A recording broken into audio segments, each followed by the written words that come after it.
Today's subject is constitutional law, in which today I'm discussing with you the cultural and educational rights under Article 29 to 30. Cultural and educational rights safeguards the right of linguistic, cultural, and religious minorities. Preserving culture and heritage is vital in this scenario to ensure that education is provided for everyone without any kind of discrimination. Educational rights was formulated. In this lecture, we will discuss about Article 29 and 30 of the Indian Constitution.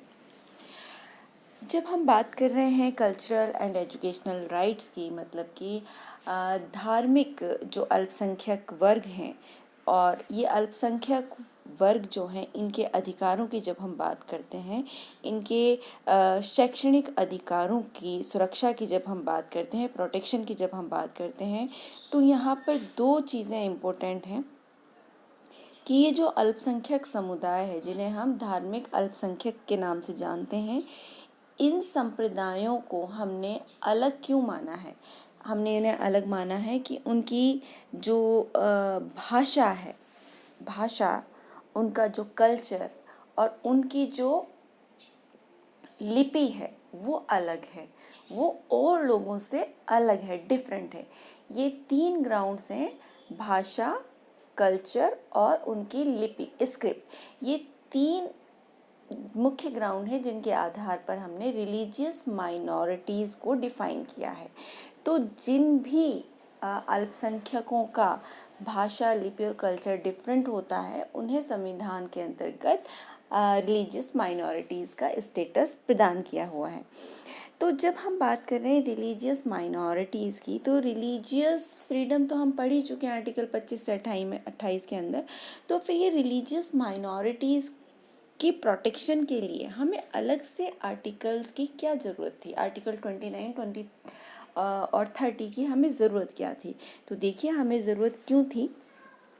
हमने धर्म की स्वतंत्रता तो define कर दिया article 25 से 28 में, लेकिन आर्टिकल 29 और 30 ये बोलता है कि किसी धार्मिक अल्पसंख्यक समूह जो है, उनके कल्चर, उनके रीति रिवाजों के संरक्षण के लिए और उनकी शैक्षणिक संस्थानों के प्रोत्साहन के लिए और उनके विकास के लिए हमें उन्हें संरक्षण दिया जाना आवश्यक है। यही कारण था कि आर्टिकल 29 और 30 के अंतर्गत cultural and educational rights of the religious minorities के जो अधिकार हैं, उन्हें प्रोटेक्शन दिया गया। अब ये कल्चरल एंड एजुकेशनल राइट्स की जब हम बात करते हैं, तो ये भी जानना ज़रूरी है कि ये राइट्स हमने किन्हें दिए हैं, संविधान ये अधिकार किन लोगों के को गारंटी करता है। तो कल्चरल एंड एजुकेशनल राइट्स जो हैं, ये बेसिक राइट्स हैं जो इंडियन सिटीजन्स को दिए गए हैं। ठीक है, हम सभी जानते हैं कि फंडामेंटल राइट्स को हमने 6 कैटेगरीज में डिवाइड किया है, और आर्टिकल 29 और 30 जो है वो कल्चरल एंड एजुकेशनल राइट्स की बात करता है केवल और केवल भारत के नागरिकों के संदर्भ में। तो ये जो कल्चरल एंड एजुकेशनल राइट्स है, ये किन किन चीज़ों को प्रोटेक्ट कर रहा है, इसके बारे में आइए हम जानते हैं। This fundamental rights intends to preserve the culture of all minority groups in India. तो ये कहता है कि भारत के अंतर्गत जितने भी भारतीय नागरिक हैं, उनमें से जो लोग भी धार्मिक अल्पसंख्यक की श्रेणी में आते हैं, उनके कल्चर को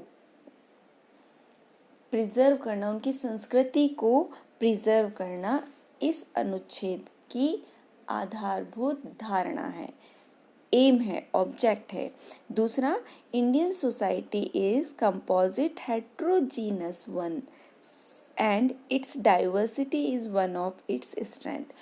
दूसरी बात ये कि भारत में भिन्न भिन्न धर्मों और रीति रिवाजों के लोग निवास करते हैं, फिर भी भारत जो है वो अखंड स्वरूप में अपने आप को स्थापित करता है। तो इन संस्कृतियों के डिफरेंट अगर हम कल्चर्स, इन संस्कृतियों को अगर प्रोटेक्शन नहीं देते, तो हम अखंड भारत की कल्पना नहीं कर सकते थे। तो ये भी एक इम्पोर्टेंट ऑब्जेक्ट है कल्चरल एंड एजुकेशनल राइट्स को प्रमोट करने का, प्रोटेक्ट करने का। तीसरा, the third one is the Constitution guarantees these rights to minorities so that the diversity of this country is preserved and provides avenues for all groups, including marginalized ones, to protect, preserve, and propagate their culture. अभी अभी मैंने आपको बताया कि हम जब बात करते हैं अखंड भारत की, तो हमने देखा है कि भारत विविध संस्कृतियों वाला देश है। इन विविध संस्कृतियों को प्रोटेक्ट करने के लिए, उनमें ये विश्वास जगाने के लिए कि हम आप सभी धर्मों के लोगों की संस्कृतियों का सम्मान करते हैं, उन्हें सुरक्षा प्रदान करते हैं। इसीलिए संविधान के अंतर्गत आर्टिकल 29 और 30 बनाकर इंसर्ट किया गया, जो ये कहते हैं कि धार्मिक अल्पसंख्यक वर्गों की संस्कृति और उनके एजुकेशनल इंस्टीट्यूशंस को प्रोटेक्शन दिया गया है। अब आइए हम बात करते हैं डिटेल में आर्टिकल 29 की। तो आर्टिकल 29 बात करता है protection of interest of minorities.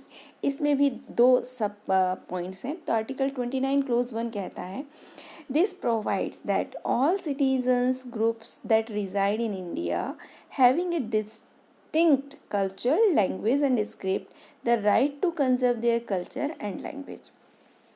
Article 29 clause 1 कहता है कि भारत में जितने भी लोग हैं, भारतीय नागरिक हैं, और उनमें से भी भारतीय नागरिकों के वो समूह जिनकी अलग से संस्कृति हो, अलग से भाषा हो और अलग से लिपि हो, तो उन लोगों के अधिकारों का संरक्षण करता है article 29 clause 1। This right is absolute and there are no reasonable restrictions in the interest of the general public here. ये एब्सोल्यूट राइट है। देखिए, हम बात करते हैं, मैंने आपको हमेशा बताया है कि कोई भी फंडामेंटल राइट एब्सोल्यूट नहीं है ना, और उन पर रेस्ट्रिक्शंस इम्पोज की जा सकती हैं। लेकिन आर्टिकल 29 क्लोज 1 कहता है कि अलग अलग धर्मों के लोगों की कल्चर, स्क्रिप्ट और लैंग्वेज को प्रिजर्व और प्रोटेक्ट करने के लिए उन्हें जो हमने राइट दिया है वो एब्सोल्यूट राइट है और उन पर रेस्ट्रिक्शन नहीं होगा। आर्टिकल 29 क्लोज 2 कहता है, the state shall not deny admission into educational institutes maintained by it or those that receives aids from it to any person based on race, religion, caste, language, etc. This right is given to individuals and not any community.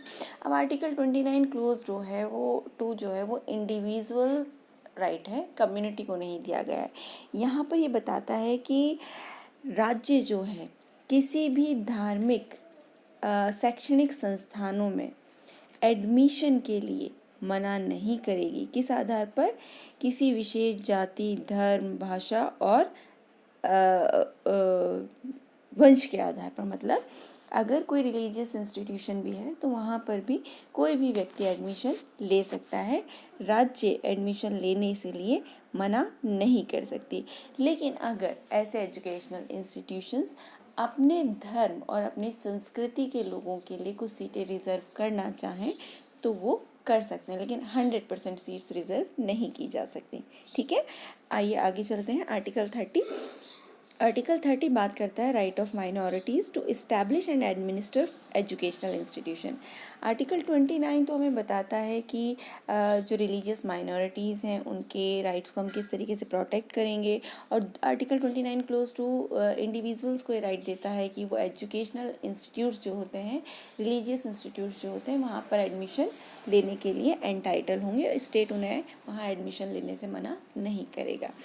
Article 30 इसी right को आगे बढ़ाते हुए कहता है कि religious minorities जो हैं वो अपने लिए एजुकेशनल इंस्टीट्यूट्स को इस्टेब्लिश कर सकेंगे और उनका एडमिनिस्ट्रेशन मतलब उनका प्रशासन भी उनके पास रहेगा। तो आर्टिकल 30 को चार्टर ऑफ एजुकेशनल राइट्स बोला जाता है। आर्टिकल 30 क्लोज 1 की अगर हम बात करें तो आर्टिकल 30 क्लोज 1 कहता है कि all religious and linguistic minorities have the right to establish and administer educational institutes for their choice. ठीक है, मतलब अगर कोई भी धार्मिक समुदाय जो है वो अपने नाम से किसी एजुकेशनल इंस्टीट्यूट्स का इस्टेब्लिशमेंट करना चाहे तो वो ऐसा कर सकता है अपने धर्म के नाम से, अपने अल्पसंख्यक समुदाय के नाम से एजुकेशनल इंस्टीट्यूट्स को इस्टेब्लिश किया जा सकता है। जैसे अगर मान लीजिए जैन विश्व भारती संस्थान है, तो जैन अगर ये कहें कि हमने क्योंकि हम अल्पसंख्यक कैटेगरी में आते हैं और हमने ये अल्पसंख्यक समुदाय के लिए इंस्टीट्यूट्स खोला है, तो डेफिनेटली वो खोल सकते हैं, लेकिन वहाँ पर एडमिशन जनरल लोग भी एडमिशन लेने के लिए एंटाइटल होंगे।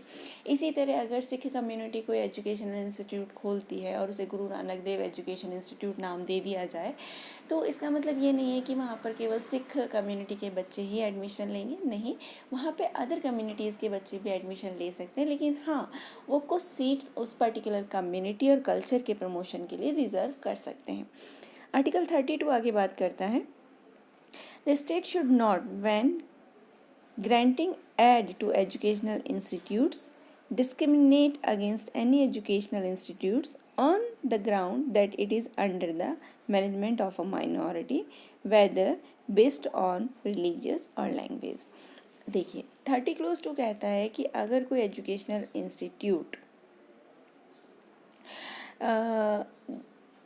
जो कि धार्मिक रिलीजियस माइनॉरिटी के द्वारा इस्टेब्लिश है, तो राज्य इस बात के लिए मना नहीं कर सकता कि वो उसका प्रशासन किस प्रकार से चलाए।